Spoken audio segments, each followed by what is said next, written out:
días, hermanos. Vamos a hacer un breve ejercicio esta mañana. Quiero que imagine lo siguiente, que usted está en el Edén. Como si es hombre, imagínese que usted es Adán. Si es mujer, pues imagínese que es Eva y es su primer día en el Edén. Y Dios, en el propósito de lo que nos hizo, lo que tenía planeado para la humanidad, es que viviéramos plenamente.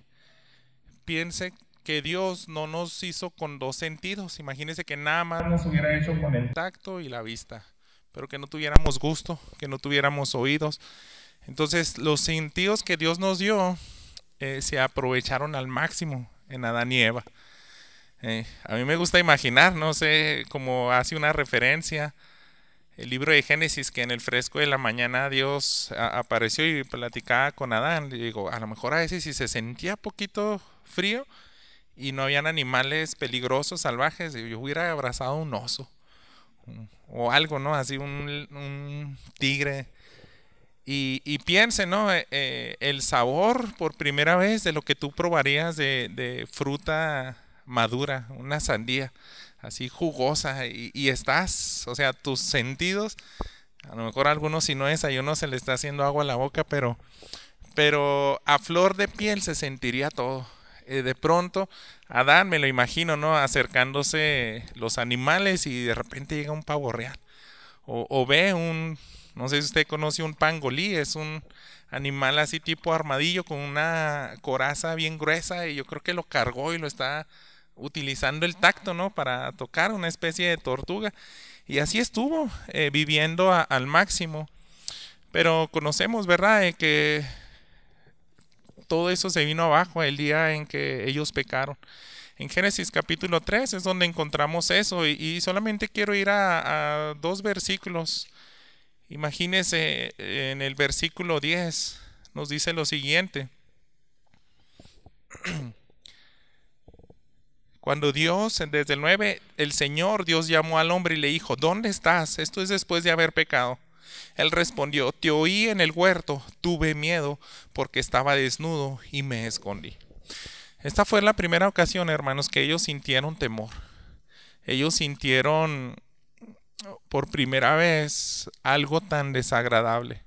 Están tan a gusto, tan tranquilos, desnudos, y de repente salen corriendo y lo primero que encuentran unas hojas de higuera. Ellos están con mucha vergüenza, hermanos. Están con tanta vergüenza y yo creo sosteniéndose para que no se puedan ver Adán y Eva, sus partes íntimas. Están seguramente mayormente con la vista hacia el piso cuando Dios empieza a platicar con ellos y los comienza a confrontar, ¿verdad? Sabemos que ellos le echan la culpa. Adán le echa la culpa a Dios porque le dio a su mujer, la mujer le echa la culpa a la serpiente, y Dios pues da las palabras de maldición tanto a la serpiente, a Adán y a Eva. Y ese gran temor, hermanos, que tenían, esa gran culpa, y era una vergüenza pues que no se podía describir. Imagínense, si vivían plenamente, eran el hombre y la mujer más feliz sobre la faz de la tierra, y todo eso fue increíblemente distorsionado. Ahora ellos tenían miedo, tenían temor y sobre todo tanta vergüenza, porque habían pecado contra Dios, ¿verdad? Ni siquiera podían describir, o sea, lo que estaba ocurriendo en sus mentes. Y ellos, hermanos, por primera vez vieron una muerte. Lo más desagradable que pudieron presenciar se encuentra ahí en el versículo 21. Las vestiduras que ellos se hicieron no fue suficiente. Pero sin embargo, hermanos, después de la caída, solo Dios puede quitar nuestra vergüenza, y va a ser en sus términos, hermanos. Necesito que tenga en mente esta idea, que es lo que vamos a estar pensando mayormente hoy, meditando en su palabra. ¿Y cómo fue, hermanos? Dice, el Señor Dios hizo vestiduras de piel para Adán y su mujer y los vistió. ¿Qué implica eso, hermanos? Que ellos vieron cómo Dios le quitó la vida a un animal. Y debemos de tener la certeza, completa seguridad, de que ellos vieron sangre. Porque es lo que siempre ha estado recalcando Dios a lo largo de toda la Escritura. Sin sangre no hay remisión de pecados. Ellos vieron cómo dejó de palpitar el corazón de un animal, vieron cómo escurría la sangre. No sé de qué manera Dios empezó a darle forma a ese vestido y ellos ya se sentían ahora sí cubierta su vergüenza. Ya no estaban ahí tratando de sostener esas hojas mal puestas, pero ahora sí podían tener una vestimenta eh, decente, en lo cual su conciencia estaba un poco más tranquila. Ellos ya no tenían esa vergüenza y Dios la cubrió en sus términos. Tuvo que haber un sustituto, tuvo que haber una víctima. Quiero pedirles, hermanos, que vayan en sus Biblias en el Evangelio de Juan en el capítulo 19 y tengamos una lectura juntos. Si usted tiene la Nueva Biblia de las Américas, vaya a la página 1107. Los que no tengan, levanten la mano, porque tengo dos Biblias aquí. Levántela rápido, si no, no se la va a ganar. Tú sí tienes y no leíste. Ya la regaló, entonces ahí les va unas. Hermano Javier, pásele y ahí entréguele estas Biblias. Busquen todos. Bueno, es que es una peculiaridad de la versión que queremos implementar aquí en la iglesia, de que la mayor parte de las ediciones de la Nueva Biblia de las Américas tiene esa paginación. 1107 va a encontrar Juan capítulo 19. En Juan capítulo 19 vamos a leer los versículos 23 al 27. ¿Qué le parece si se pone de pie y vamos a tener junto esta lectura? El sermón de esta mañana, hermanos, yo le quise poner despojado para vestirnos. Y dice así juntos la palabra de Dios. Es del 23 al 27. Juan 19. Entonces los soldados, cuando crucificaron a Jesús, tomaron sus vestidos e hicieron 4 partes, una parte para cada soldado. Juntos conmigo, hermanos, en voz alta. Y tomaron también la túnica era sin costura, tejida en una sola pieza. Por tanto, se dijeron unos a otros, no la rompamos, sino echemos suerte sobre ella, para ver de quién será. Para que se cumpliera la escritura, repartieron entre sí mis vestidos y sobre mi ropa echaron suertes. Por eso los soldados hicieron esto. Y junto a la cruz de Jesús estaban su madre y la hermana de su madre, María, la mujer de Cleofas, y María Magdalena. Y cuando Jesús vio a su madre y al discípulo a quien él amaba, que estaba ahí cerca, dijo a su madre: Mujer, ahí está tu hijo. Después dijo al discípulo: ahí está tu madre. Y desde aquella hora el discípulo la recibió en su propia casa. Tome su lugar, hermanos. Quiero que veamos 2 cosas. La primera es el despojo de Jesús. Y la segunda, verdad, que me gustaría que meditáramos es el encargo de Jesús. Y en la cruz nosotros conocemos que tenemos una costumbre, ¿verdad? En Semana Santa hacemos el culto de las 7 palabras y vamos a estar meditando en alguna de ellas, ¿verdad? Y tiene que ver con esa conversación que tuvo con Juan y su madre. Pero quisiera, hermanos, que antes de que entremos a ese diálogo, a lo que Jesús les ordenó, meditemos un poco en qué sintió Jesús minutos antes, cuando fue despojado, ¿verdad? Y estos versículos 23, 24 en el Evangelio de Juan y en los demás evangelios, Mateo, Marcos y Lucas, los detalles no sobreabundan, pero sí es lo necesario, hermanos. No tenemos que sobreenfatizar algo que sabemos que fue vergonzoso para Jesús. Pero simplemente con lo que tenemos aquí, quiero que tengamos en mente lo que está sucediendo. Entonces, primero que nada, vamos a ver y contemplar esa escena de Jesús. Cuando Él es llevado a la cruz, la costumbre y por lo que nosotros vemos aquí al repartirse las piezas, sabemos que son 4 soldados los que están ahí, un centurión, y los historiadores dan prueba, dan fe de que así se manejaba en aquel entonces. Jesús tenía 5 prendas. Dice A.T. Robertson en un comentario al griego que las 4 partes que se dividieron era el tocado de la cabeza, las sandalias, el cinto y el talit. Y aparte de eso era la túnica, pero la túnica como era una sola pieza y quedaba y eran 4 soldados, entonces dijeron, tenemos a alguien de nosotros que dividirla. Entonces de esas 4 piezas que cada uno se repartieron, dijeron, esta es una sola pieza y aquí no hay que romperla, no hay que rasgarla, tenemos que echar suertes. La referencia, hermanos, se encuentra en el Salmo 22.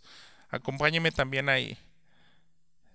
David, como era un compositor, pero a la vez también era tomado por el Espíritu Santo y podía dejarnos salmos como este que nos apuntarían a lo que le iba a suceder a Jesús.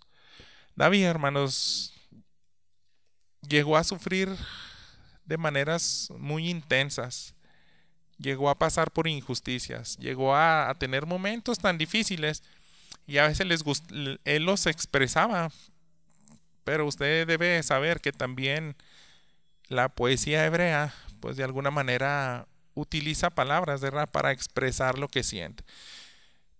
No hay pruebas, hermanos, de que David viviera literalmente lo que él dijo aquí.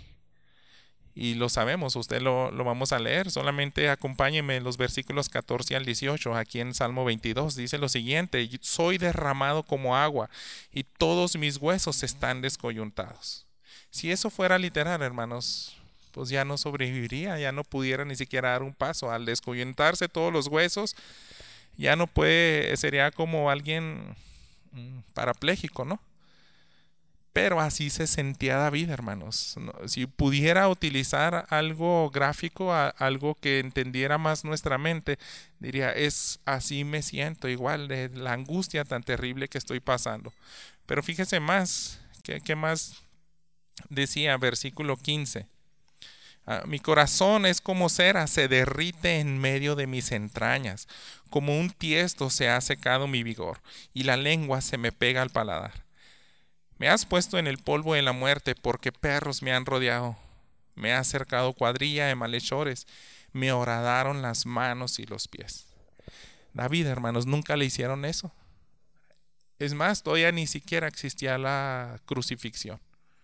Todavía no se había inventado. Pero él está diciendo, yo me siento así. Y de alguna manera, aunque él no comprendía, no sé cómo sucede, pero el Espíritu Santo puso esos pensamientos en David. Y él tenía que apuntar a una persona que sí le iba a pasar literalmente eso. Puedo contar todos mis huesos, ellos me miran, me observan. Versículo 18, se reparten entre sí mis vestidos y sobre mi ropa echan suertes. Si nosotros pudiéramos estar en una situación así como la que describe el rey David, sería lo más vergonzoso que pudiera vivir un ser humano. ¿Por qué? Porque está sufriendo tanto mentalmente como físicamente. Y lo veíamos ahorita, ¿verdad? En ese ejercicio de imaginarnos qué sintió Adán y Eva la primera vez que se dieron cuenta que estaban desnudos, cuando Dios les pregunta, ¿por qué están huyendo? Y Adán responde, porque estaba desnudo. ¿Quién te enseñó eso? Entonces una vergüenza que él al sentirla por primera vez, pues se dio cuenta que era algo tan desagradable. Y ahora David está comparando sus sentimientos y tratando de figurar eso. Pese a todo lo que estoy sufriendo físicamente, cómo se derrite mi corazón como cera en medio de mis entrañas. Es un dolor, una aflicción que tengo.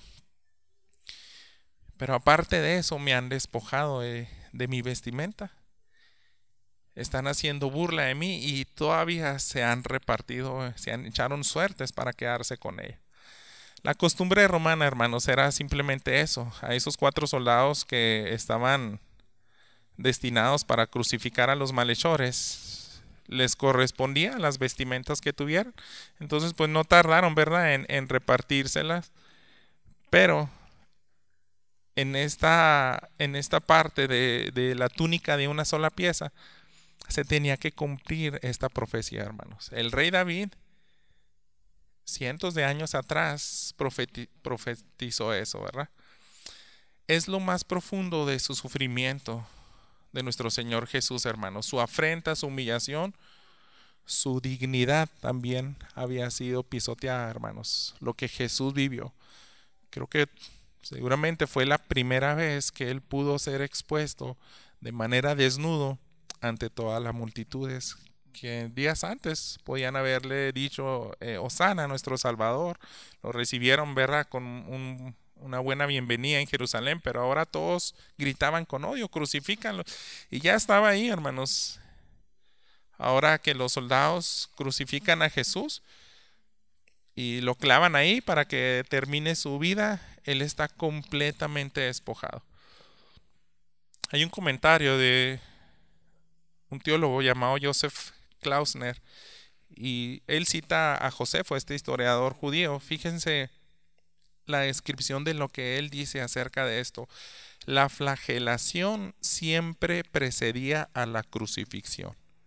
Así nos lo informa Josefo en 2 ocasiones. Esto era un castigo horrible, que reducía el cuerpo desnudo a tiras de carne viva y llagas inflamadas y sangrantes. Y cuando después las manos de la víctima eran clavadas al travesaño y sus pies atados o clavados a la base de la viga, dejando al paciente incapaz de ahuyentar los mosquitos y las moscas que se posaban en su cuerpo desnudo y en sus heridas, e incapaz de abstenerse de satisfacer públicamente sus necesidades naturales. Nada podría haber sido más horrible y espantoso. Esto, hermanos, es lo que sintió Jesús, hermanos, y lo vivió y lo experimentó. Una vergüenza que ninguno de nosotros nos gustaría, ¿verdad? Que tú eres inocente y te clavan y te exponen a todas las personas y ellos se están burlando de ti. Y tú estás completamente desnudo. No puedes hacer absolutamente nada porque están clavadas tus extremidades. Y ese momento, hermanos, a veces es necesario pensar en esa parte, la vergüenza que sentirían aquellos hombres que terminaban en una cruz. Lo más vergonzoso que pudiera ocurrirnos, Jesús lo vivió y lo experimentó. Al ser desnudado, hermanos, pudo experimentar al máximo el desamparo en todo sentido, porque usted recuerda que también él, una de las palabras últimas que dijo, Padre, ¿por qué me has desamparado? Y pudo haber sentido ese desamparo, ¿verdad? En su mente, cuando él es maldito por el pecado, toma los pecados de la humanidad. Y ahora Dios dice, yo no tengo nada que ver con el pecado. Entonces también Jesús sintió ese desapego del Padre. Pero no se quedó solamente en lo emocional, en la verdad teológica también, de que Dios ya no sé, no entiendo, hermanos, no sé ni cómo explicarlo, pero si era su Hijo amado y ahora por algunos instantes o por algunas horas, ahora ya no iba a ser ese Hijo amado. Jesús, aparte de eso, fue despojado físicamente. Entonces, en todo sentido, hermanos, él vivió el máximo desamparo que pudiera existir. Y es necesario, hermanos, utilizar un domingo como este y teníamos que llegar, ¿verdad?, a este pasaje y profundizar. Les digo, no quisiera sobreenfatizar, o sea, lo que está ocurriendo aquí, porque la Biblia con lo que nos dice es suficiente, pero a veces es necesario imaginarnos un poco esa escena y quedarnos en mente, eso era lo que yo tenía que haber vivido y experimentado. Y no lo viví porque alguien tomó mi lugar. Estando ahí, hermanos, vamos a ver el encargo de Jesús. Acompáñenme al versículo 25. ¿Qué pasó, verdad? Después esto, que fue profetizado y cumplido. Por eso los soldados hicieron estos. Y junto a la cruz de Jesús estaba su madre, la hermana de su madre, María, la mujer de Cleofas, y María Magdalena. Ahora, hermanos, la Escritura dice, por eso los soldados hicieron eso. ¿Por qué se repartieron sus prendas? ¿Por qué echaron suerte sobre su túnica? ¿Por qué, hermanos? Porque el Padre lo determinó. Si estaba profetizado por el rey David, el Padre había establecido que Jesús tenía que pasar por ahí. Y todo esto es con un propósito tan increíble que nos da esperanza. Acompáñenme al libro de Hebreos, capítulo 2. Y esa es una carta, ese es un libro de mucha bendición que nos dice en más de una ocasión este sentido del sumo sacerdote que nosotros necesitamos, pero sobre todo porque es un sumo sacerdote, nuestro Señor Jesús, que se puede identificar con nosotros. Le leo el versículo 17. Por tanto, tenía que ser hecho semejante a sus hermanos en todo, a fin de que llegara a ser un sumo sacerdote misericordioso y fiel en las cosas que a Dios atañen, para hacer propiciación por los pecados del pueblo. Puede darse cuenta, hermanos, por qué Jesús tenía que sufrir y padecer algo tan grotesco, algo tan indeseable, una vergüenza que no se puede comparar con nada. ¿Por qué, hermanos? Porque Dios así lo dispuso. Porque Él, sí podemos decir que se identifica y sabe exactamente el dolor de lo que puede experimentar un desamparado aquí en nuestra tierra. Hay personas, ¿verdad?, por la naturaleza de nuestro mundo caído, que ha vivido esto. Recuerde, ¿verdad?, uno de los eventos más grandes que han marcado la historia es la persecución de los judíos, ¿verdad?, por los nazis. A ellos se les despojaba a ese nivel y podían estar también a muchos días en esa condición. Y tantas personas, ¿verdad?, viviendo en eso. Jesús pasó por ahí para que ninguno pudiera decir, nadie ha vivido y experimentado lo mismo que yo estoy pasando. Nadie se ha quedado tan desamparado en todo sentido como yo. Nadie puede decir eso, hermanos, porque Jesús sufrió todavía más. Imagínense, tú y yo no tenemos ni la menor idea del desamparo que sintieron Adán y Eva, porque nosotros ya crecimos en un mundo donde nada es perfecto. Nosotros sí nos pueden faltar algunas cosas. Yo no tengo los bienes materiales que quisiera y a veces he sufrido cosas indeseables, pero aprendes a vivir así. Sin embargo, Adán y Eva, ¿no? Ellos vivían completamente plenos. No sabían que era una enfermedad.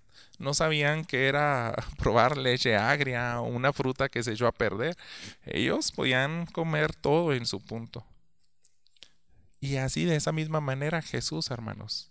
Nadie puede haber experimentado un amor tan perfecto durante toda la eternidad cuando Él convivía con el Padre y con el Espíritu Santo. La perfecta Trinidad de pronto llega a sufrir el máximo desamparo. Entonces, obviamente que se siente de manera más abismal, ¿verdad? En un contraste mucho más grande la pérdida de ese bien. Y hermanos, Jesús en su vida hizo lo necesario para que su madre no sufriera el mismo desamparo. Porque una de las 7 frases que podemos encontrar, verdades tan teológicas, se encuentra el que él haya visto al discípulo amado, a Juan y a su madre. Y sabemos, ¿verdad?, que le faltaban fuerzas, batallaba mucho en hablar. El que está crucificado no puede hablar tan fácilmente, ni siquiera pudo cargar la cruz. Tuvieron que pedir a alguien que le ayudara a llevarla, porque él desmayaba, se le habían acabado las fuerzas. Pero para Jesús esto era tan importante. Él no quería que su madre viviera esa especie de abandono, un desamparo. Así que debemos de pensar con cuidado siempre que estas palabras fueron escogidas para abrigar al desamparado, para abrigar a aquel que iba a encontrarse en necesidad. Y para ser pues más explícito, dice aquí en el versículo 26, le dice a su discípulo, a quien él amaba, que estaba ahí cerca, dijo a su madre, mujer, ahí está tu hijo. Y hasta viene con signos de exclamación. Se fijan, hermanos, Jesús recobró aliento y fuerzas para que quedara bien claro y escucharan bien y no pudiera ignorar Juan y decir, no te entendí lo que me dijiste aquel día, por eso no la cuidé, sino que Jesús grita y después dijo al discípulo, ahí está tu madre. Y desde aquella hora el discípulo la recibió en su propia casa. Y es tan increíble, hermanos, que Jesús puede preocuparse hasta el último detalle de su vida. De hecho, hermanos, el siguiente versículo nos dice que hasta que Jesús se hiciera cargo de su responsabilidad, lo más seguro ya José no estaba presente en vida. El hijo mayor, en la costumbre de la mayoría de las culturas, pues iba a tener cuidado de su madre. Pero él, en vida, tiene que dejar bien estipulado el cuidado de su madre. Entonces, ¿hasta qué hace eso, hermanos? Fíjese lo que dice el versículo 28. Después de esto, sabiendo que Jesús, que todo ya se había consumado, para que se cumpliera la escritura, dijo, tengo sed. Entonces, se fijan, la última obra que hizo Jesús en vida fue eso, abrigar al desamparado. Ya terminé todo, ahora solamente falta que diga algunas palabras para que se cumpla la escritura, pero de ahí en fuera, todo lo que tenía que haber hecho Jesús, la agenda que le dio el Padre, sanar personas, tener misericordia, predicar el evangelio y cubrir al desamparado, Jesús la cumplió. Ahora, hermanos, en esa última obra de su vida, él pudo decir, ya terminé, consumado es. Ya no hay nada más que hacer. Eso fue su última tarea práctica que él hizo. Y desde aquella hora nos dice la palabra de Dios, Juan fue obediente. Hermanos, también me sorprende mucho y quiero que lo consideremos, que Juan sabía lo preciado que era para Jesús, su madre, ¿verdad?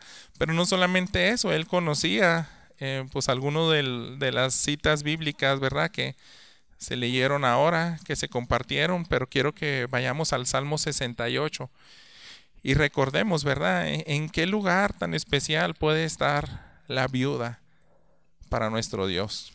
Y sobre todo para nuestro Señor Jesús. En el Salmo 68, 5 y 6 dice, Padre de los huérfanos y defensor de las viudas es Dios en su santa morada. Dios prepara un hogar para los solitarios. Juan conocía eso, hermanos, pero ahora escucharlo en las palabras de Jesús, para él cobró sentido. Dice, es lo más preciado para él y es un gran honor también. Desde esa hora le recibió. Hay versiones que dicen se la llevó a vivir a su casa, porque es exactamente lo que Jesús le pidió, hermanos. Te vas a hacer cargo de ella y le vas a dar techo, le vas a dar alimento y le vas a dar los cuidados que él necesite. Y pensemos, hermanos, un poco por qué Juan fue obediente, qué lo motivó. Y yo quiero pensar, hermanos, que de las mayores cosas que motivaron a Juan fue el amor que tenía Jesús por las personas, ¿verdad? Por él mismo, pero también su compromiso con la humanidad y con el Padre. Es interesante, hermanos, desde que arrestan a Jesús sabemos que todos huyen, pero los únicos que siguen de cerca a Jesús es Juan y Pedro. Ellos están algo temerosos, llegan a entrar, solamente Juan, veíamos en predicaciones pasadas por lo que relata este evangelio, fue el único que entró al patio de la casa del sumo sacerdote donde interrogaron a Jesús. Él ayuda a Pedro a entrar, ¿verdad? Porque era conocido de esa familia. Y Juan estaba viendo de cerca todo el diálogo, cómo callaba a Jesús, cómo no maldecía cuando le injuriaban, cómo mantenía en silencio, ¿verdad? En aquellos momentos claves donde podía mostrar una defensa. Y piense un poco, ¿verdad? Esas últimas horas, y no solamente las últimas horas, sino todo lo que pasó Juan con Jesús. Pero en especial, creo que esas últimas horas, él es el único que puede contemplar estas cosas. Pedro le niega, sale corriendo amargamente, llora. Y solamente Juan puede contemplar los siguientes sucesos. Ve cómo le enjuician y hasta el grado, hermanos, de estar en la cruz. Por eso Jesús lo ve, ahí lo está contemplando. Y si se fijan, hermanos, este evangelio está mencionando nombres específicos de personas, pero no se encuentra ningún discípulo. Y es interesante que no se encuentra los hermanos de Jesús. Se encuentra una tía, una hermana de María. Y esto, hermanos, quiero que consideren lo siguiente. Es una oración que Jesús, es una orden que Jesús esperó hasta ese momento indicado. Antes de morirse, dice, mi último aliento es no dejar desamparado a aquel a quien tenía a mi cargo, a mi madre. Y por eso se le encarga al discípulo amado, ¿verdad? Y hermanos, los hermanos de Jesús no estaban presentes y uno pudiera pensar, ¿por qué no hizo ese encargo antes? ¿Por qué no lo hizo 2 semanas antes de que estuviera ahí en la cruz? Si ya sabía soberanamente que ellos también no iban a quererse relacionarse, ni siquiera iban a estar presentes en la cruz, ¿por qué no se la encargó a otro de sus hermanos? Y esto se me hace tan maravilloso, hermanos, porque cuando uno es hijo de Dios y es de la familia espiritual, se rompen los lazos sanguíneos. Y para Jesús era bien importante también dejar un principio a la iglesia, y es decir, ustedes van a mostrar amor y cuidado a las personas, y va a ir mucho más por encima de su sangre, de su apellido, de su herencia biológica, ¿no? Y es algo que a mí me sorprende, hermanos. Espero que a usted también le sea bendición. Juan no era hijo directo, no era hermano de Jesús, pero él quiso darle ese encargo. Y Juan, yo creo que al ver todo ese compromiso, a mí me impacta porque ni siquiera había venido el Espíritu Santo todavía. Él obedeció a partir de esa hora por un amor a Jesús y sobre todo por ver su compromiso, todo lo que él hizo a favor del pecador, ¿verdad? Después de que él resucitara, 40 días después, vendría el Pentecostés. Ahora sí, el Espíritu Santo obraría de manera plena en sus hijos para ayudarnos a obedecer. Pero este pasaje, hermano, nos enseña que también nuestro mismo amor por Jesús y el conocimiento de lo que nosotros tengamos acerca del compromiso que Jesús tuvo de ser obediente también nos puede motivar a nosotros a amarle y obedecerle. Por eso es tan importante que usted vaya a estos últimos capítulos de los evangelios donde vemos la pasión de Jesús, lo que pasa ahí en la cruz. Son enseñanzas tan intensas que pueden cambiar nuestra vida.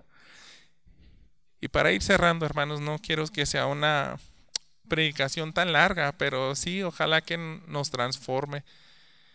Quiero citar a un teólogo que se llama Riley. Y a veces en un sermón como este pudiéramos hacer un llamado al final y decirles, vamos a terminar con una oración. Hay que pedirle a Dios que nos ayude a no ignorar las cosas prácticas que podemos hacer. Podemos terminar así, hermanos, y decir, ayúdanos hoy, hasta parece, ¿verdad?, providencial, que en un domingo del huérfano, ustedes saben que vamos avanzando, ¿verdad?, tanto en el libro de Daniel, ahora tocaba predicar Juan, y es una gran oportunidad para pensar en el desamparado, en el huérfano. Y decir, tú llegaste a pedir ese tipo de cosas y fueron prácticos, tus discípulos amaron a aquellos que no eran sus familiares. Eso mismo sigue pidiendo la iglesia, hermanos. Pero quiero que pensemos en lo que yo creo que nos ayuda a entender de manera integral el propósito de por qué se registra esto en la Escritura.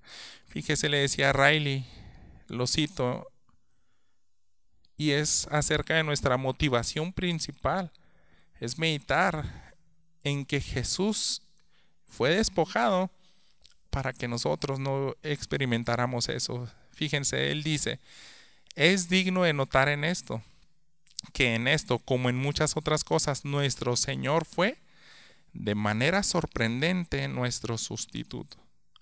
Fue despojado de su ropa y considerado y tratado como un pecador culpable, para que pudiéramos ser revestidos con el manto de su justicia perfecta y considerados inocentes. Esto es lo más glorioso del Evangelio, hermanos. Es de manera integral. No solamente nuestras necesidades físicas se encarga de suplirlas nuestro Señor, pero principalmente lo que Él quiere cubrir, hermanos, es nuestra vergüenza del pecado. Eso es lo que más le interesa a Jesús. A los que somos culpables, considerarnos inocentes. Era la imagen más perfecta de lo que sucedió con Adán y Eva. Ellos vieron morir a un inocente, un animal que Dios decidió, ¿verdad?, quitarle la vida para vestirlos y cubrir esa vergüenza. Y ahora lo hizo con su Hijo y nos viste con una justicia perfecta. Aquel que vivió en el máximo sentido de la palabra, el despojo y la humillación, Él es el único que nos puede quitar nuestra vergüenza delante del Padre. Y este domingo, hermanos, si podemos hacer un llamado, ¿verdad? Vas a vestir al huérfano, a la viuda, al desamparado. A mí no me gustaría, ¿verdad? Pues sí estoy a favor de un domingo como el huérfano, pero digo, ¿por qué las iglesias no lo hacemos todo en paquete? O sea, piensa en la viuda, piensa en el extranjero, en el desamparado, en el huérfano. Pero más allá de sus necesidades físicas, hay que bendecirles, hay que cubrirlos, hay que visitarlos, pero creo que lo mejor que le podemos dar, hermanos, es darles el Evangelio. Y usted sabe, bueno, platicaba con mi esposa y algo que no me agrada, y tal vez porque no tienen diseñador ahí en las tarjetitas que nos enviaron de los niños, pero si se fija, el mundo le puede enseñar eso a todos, a hacer obras sociales y decirle, querido Santa, quiero esto. Pero usted como hijo de Dios tiene que enseñarle a esos niños que el Padre quiere darle el perdón de sus pecados. Quiere quitar su vergüenza. Quiere cambiar su corazón. Quiere que pase una eternidad a su lado. Y que ya no sienta carga por su pecado. Porque todos, hermanos, tenemos esa necesidad. Es nuestra principal necesidad, nuestra separación de Dios. Y estamos un domingo aquí, ¿verdad?, para meditar y decirle, ¿sabes qué? Tú te despojaste para vestirnos de una justicia perfecta. Y ahora sí, cuando estemos en la presencia del Padre, en el juicio final, Él nos va a ver completamente perfectos. Vamos a llegar sin ningún pecado, hermanos. Y Él va a decir, pueden pasar y entrar al gozo de su Señor. Pero fue porque mi hijo fue despojado. Y eso es lo que más debemos de esforzarnos para predicar, para explicarle al huérfano, a la viuda y decirle, hay una necesidad más grande que tienes.